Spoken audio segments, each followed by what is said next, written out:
Allons, fais pas talent. Que d'eux, je me délivre. Vous marchez d'un tel pas qu'on a peine à vous suivre. Laissez ma bru. Laissez, ne venez pas plus loin. Ce sont toutes façons dont je n'ai pas besoin. De ce que l'on vous doit, envers vous, on s'acquitte. Mais ma mère, d'où vient que vous sortez si vite?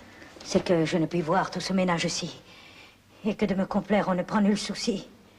Oui, je sors de chez vous fort mal édifié. Dans toutes mes leçons, j'y suis contrarié. On n'y respecte rien. Chacun y parle haut et c'est tout justement la cour du roi Péto. Si. Vous êtes, mamie, une fille suivante, un peu trop forte en gueule et fort impertinente. Vous vous mêlez surtout de dire votre avis. Mais... Vous êtes un sot. En 3 lettres, mon fils, c'est moi qui vous le dis.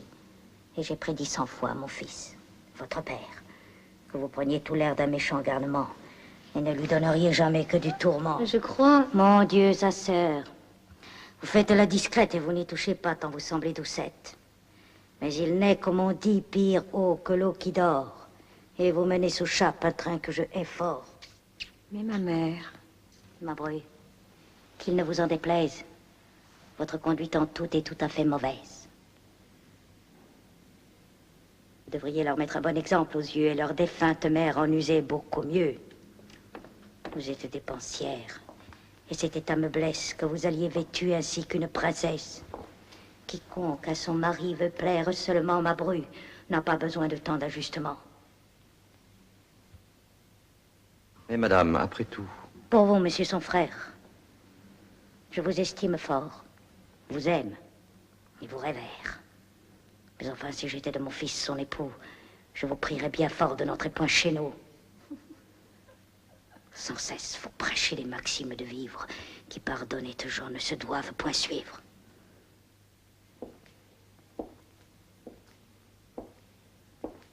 Je vous parle un peu franc, mais c'est là mon humeur. Et je ne mâche point ce que j'ai sur le cœur. Votre monsieur Tartuffe est bien heureux, sans doute. C'est un homme de bien qu'il faut que l'on écoute. Et je ne puis souffrir sans me mettre en courroux de le voir querellé par un fou comme vous. Quoi?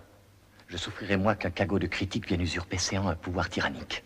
Et que nous ne puissions à rien nous divertir si ce beau monsieur-là n'y daigne consentir.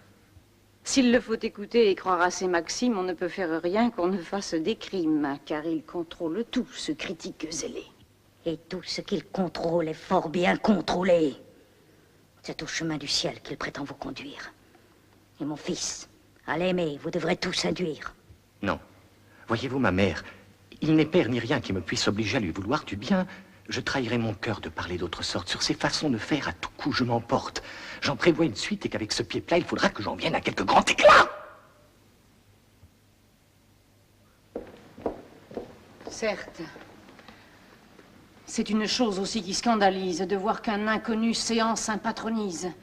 Qu'un gueux qui, quand il vint, n'avait pas de souliers et dont l'habit entier valait bien 6 deniers, en vienne jusque-là que de se méconnaître, de contrarier tout et de faire le maître. Et merci de ma vie.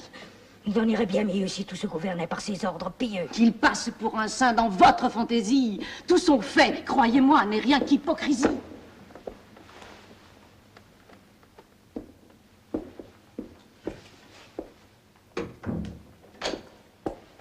Voyez la langue.